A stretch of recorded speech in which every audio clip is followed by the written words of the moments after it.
Hello, IGN. My name is Jose Otero, and I am here with my good friend Brian Altano. Hey, man, what's going on? Not much, man. We're playing Bayonetta 2, and we are showing off the touch controls and how they work with the game. Right now, we are playing on second climax, which is normal difficulty. These controls probably would be used by someone who's playing on first climax on the easy difficulty. Yep. But just want to show that they are competent, and it is sort of interesting. So this is an optional control scheme in Bayonetta 2. You could play with buttons the traditional way and kick ass like that, or you could play entirely with the Wii U GamePad. And Yep. I know some people were sort of like, where's the GamePad functionality in this game? So this is it, right? Yeah, you're looking This is at pretty it. cool. And so the idea is, it revolves around, so if you see that little purple dot, Yeah. that is my stylus on the gamepad showing basically her where to go. And this works on a 3D plane. If I want her to jump, I just tap an area, Oh, cool. including double jump. So that's sort of really simple. Now you see these icons on the bottom left. If I tap them, I can switch her weapons. So I can go from her traditional Love is Blue on hands and feet to something a little different. Yep. A little crazier looking. Quick note for folks, though, and something that is notable about this game is that you can switch between button controls like I just did right now and just tapping the screen to do everything. And if you notice, the camera does zoom out a little bit, which is almost a clear sign. So this is where the camera is normally. When I switch to tap to touch controls, you see how it zooms out a little more. Try and help you follow the action. So a swipe is a dodge. A double swipe is your transformation to the beast within. So it's the panther, and I can run around. I can. Jump. This looks like a cat chasing a laser pointer. It does. I like that. I never thought. So of are that. you using Are you using the camera controls or sticks or anything at all? No, right No. here it's just on the gamepad screen itself, and that's it. Interesting. And we're gonna jump into combat in a second. Also, you see those little health items on the bottom. I can activate those just by touching. That's actually pretty cool. Now that said, to activate certain, like Umbran Climax, which is one of the new attack options, there's a little dedicated button that shows up. Oh, I can't skip that cutscene. It's already over. There is a little button that will pop up telling me, hey, activate, and you have to kind of hit that in the middle of all the chaos. Oh, so interesting. I think this is more intended for an easy difficulty. And before we started this video, we were kind of going back and forth on, man, you should play this on easy just for the sake. But I just want to show people that it is a fairly competent control setup. Like, I'm very impressed by it. Absolutely. For the most part. Yeah, I think this would probably be, if you played through the game a couple times and you want to experience it again in sort of a more laid-back fashion, this is one way to do it. That's excellent b-boy moves right there. Nice, man. Yeah, and the photo finish. Or if you're just not very good at action games, then this is a perfect way to experience Bayonetta. I know a lot of people look at Bayonetta and they go, "Wow, this game looks really difficult. Probably impossible pulling off these moves." Yes and no. It's a hard game at times, but I think you can get by pretty well. And you'd be amazed at how stylish the game is, just sort of on its own, with you giving it little nudges to move along. That's kind of the whole hook of Bayonetta, is that if you time your moves right, she pulls off amazing stuff, and it's just like such a joy to watch. Yeah, and it's also sort of the idea that anyone can be an action hero, kind of, right? And they make it really easy, so there's really good visual language that tells you, hey, he's about to attack because of that gold shimmer.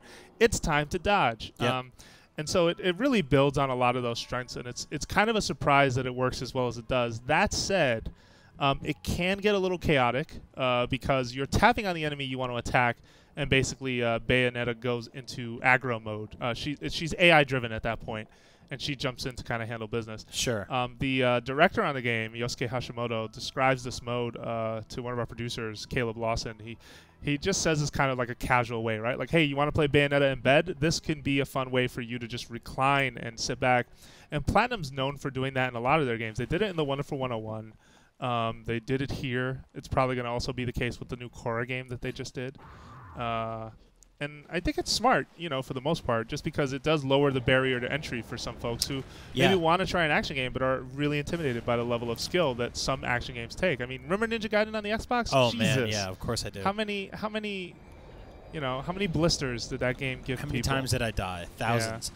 Yeah, and I do like this. It's a good idea for somebody that wants to sort of see how beautiful and cinematic and awesome and action-packed this game can be without all of the stress of trying to pull off every single move. So that being said, we are playing on one of the easier difficulties. I think on a harder difficulty, this would be a serious challenge, but maybe that's what you're looking for. Yeah, no, for sure. And it's a different kind of challenge, I think. But definitely, yeah. And again, I don't know if I got into this, but the camera head does have trouble keeping up because if you are just using the gamepad for primary input, it is a little weird to move the camera around. I'm gonna skip this cutscene. This is gonna be our last little area where we're gonna fight.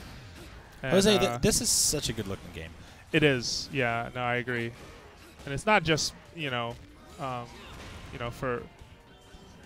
for sake of like flare and flash. Like they really go through with a lot of cool ideas. Combat is just a dream, especially when you pull off some really cool combinations and stuff. So I got left to get wrecked there. Oh, let's dodge. There you go.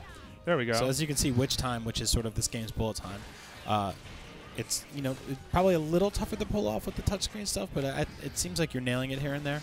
I think it's probably just a matter of getting that rhythm down. Definitely. I've never seen this. Oh yeah, this is one of the transformations helicopter that you get later in the game. Yeah, it's super useful. And you can see I miss timing a lot. Like it's all about swiping for these. Yeah. For the Witch Time stuff, like right there. So I swipe across the touchscreen, which you brought up earlier. A really great example of a game that actually tried this before Bayonetta, and it was Ninja Gaiden Dragon Sword. Yeah, on the Nintendo DS, there was a while there where they were putting out Nintendo DS games that all had.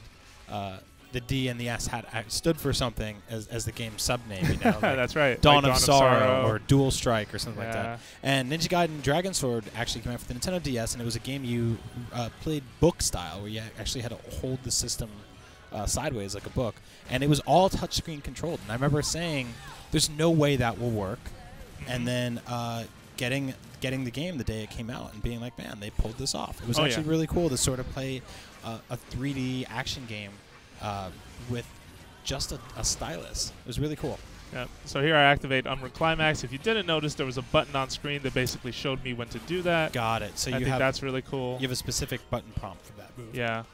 And you got to be careful with some of these enemies, man, because some of the tells are really designed for you to know when to dodge, and some aren't. Like I just got kicked by that horse a second ago. Yeah, I learned in this game to never stand behind anything that looks like it has a horse's ass. Oh, he tried again, but he failed that time. Take that, buddy. And with that, we should be winding down. Oh, I got away from him. Maybe not. Again. There we go. He's still going. All right, not anymore. That's gross. We stomped that out. So there you have it, folks. Those are the touch controls on Bayonetta 2. And this game is coming to retailers in the U.S. October 24th. So watch out for it. We have already reviewed it on IGN, where it is currently a 9.5. Great game. Definitely recommended. Amazing stuff. And for more Bayonetta 2 coverage, make sure you keep it right here at IGN.